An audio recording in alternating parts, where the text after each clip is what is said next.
बच्चों, कैसे हैं आप सभी? मुझे आशा है आप सभी अच्छे और प्रसन्न होंगे।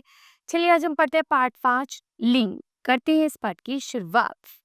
लिंग शब्द से अभिप्राय है स्त्री पुरुष का बोध कराने वाले चिन्ह अर्थात शब्द के जिस रूप से पुरुष जाति का बोध होता है वह पुल्लिंग तथा जिससे स्त्री जाति का बोध होता है उसी स्त्रीलिंग कहते हैं।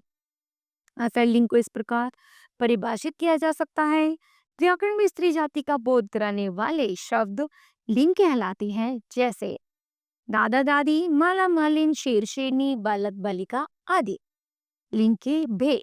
हिंदी में लिंग दो प्रकार की होती है, पहला पुल्लिंग, दूसरा स्त्रीलिंग। चलिए पढ़ते हैं। पुल्लिंग जो शब्द पुरुष जाति का बोध कराते हैं उन्हें पुल्लिंग कहते हैं, जैसे पुरुष, लड़का, शेर, बैल, घोड़ा आदि। स्त्रीलिंग होते हैं जो शब्द स्त्री जाति का बोध कराते हैं उन्हें स्त्रीलिंग कहते हैं, जैसे स्त्री, लड़की, शेरनी, गाय, घोड़ी आदि। उसके बाद है लिंग के आधार पर संज्ञाओं के दो वर्ग बनाए गए हैं। पहला प्राणीवाचक शब्द। इन संज्ञाओं में दो प्रकार के शब्द आते हैं। वे शब्द जो शारीरिक रूप से पुरुष जाति अथवा स्त्री जाति के ही रूप में प्रयोग किए जाते हैं, जैसे लड़का, लड़की, माता, पिता आदि।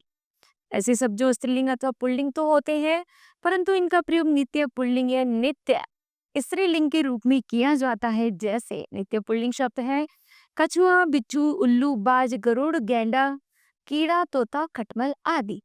नित्य स्त्रीलिंग शब्द है गिलहरी, तितली, मैना, जू, संतान, नर्स, मकड़ी, चील, मक्खी आदि। प्राणीवाचक शब्द है आकाश, कुर्सी, चांदी, छाता, नदी, पर्वत, छड़ी, मेज, कमरा आदि के लिंग निर्धारण में कठिनाई आती है उन्हें प्राणीवाचक शब्द कहते हैं। पुल्लिंग की पहचान है जैसे दिनों के नाम के अनुसार पर्वतों के नाम, वृक्षों के नाम, धातु और रत्नों के नाम, ग्रह और महीनों के नाम, अनाजों के नाम, द्रव्य पदार्थों के नाम और समय सूचक नाम।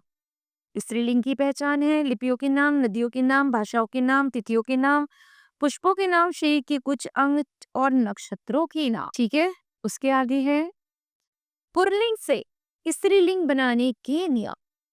हिंदी भाषा में अधिकतर मूल शब्द पुल्लिंग होते हैं, इनमें प्रत्यय जोड़कर स्त्रीलिंग शब्द बनाए जाते हैं। पुल्लिंग शब्दों को स्त्रीलिंग में परिवर्तित करने के कुछ नियम होते हैं, जैसे आ को आ और ई करने से, जैसे बेटा का बेटी, नर का नारी, लंबा का लंबी, दास का दासी। आगे है आ को इया करके, बंदर का बंदरिया, चूहा का चुनिया। संज्ञा शब्दों में आने प्रत्यय जोड़ना है, जैसे पंडित का पंडितानी, इंद्र का इंद्राणी, छतरी का छत्राणी। संज्ञा शब्दों में इन या आइन जोड़ना है, तेली का तेली, लाला का ललाई, सुनार का सुनारी, चौपे का चौपाए। संज्ञा शब्दों में नी जोड़ना, जैसे जाट का जाटनी, शेर का शेरनी। संज्ञा शब्दों में आ जोड़ना है, जैसे शिष्य का शिष्या, भद्दे का भद्दिया, सुत का सुता। आगे है संज्ञा शब्द में अक को इका करना है, जैसे संपादक संपादिका, अध्यापक अध्यापिका, नायक का नायिका, परिचालक का परिचालिका।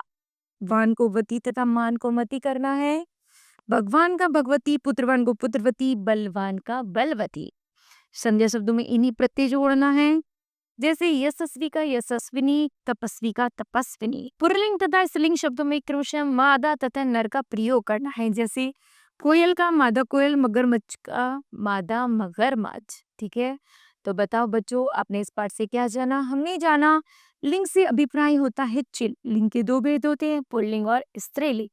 पुरुष जाति का बोध कराने वाले शब्द पुल्लिंग, स्त्री जाति का बोध कराने वाले शब्द स्त्रीलिंग। कुछ शब्द नित्य पुल्लिंग तथा कुछ शब्द नित्य स्त्रीलिंग होते हैं। पुल्लिंग से स्त्रीलिंग बनाते समय बहुत से प्रत्ययों का प्रयोग किया जाता है।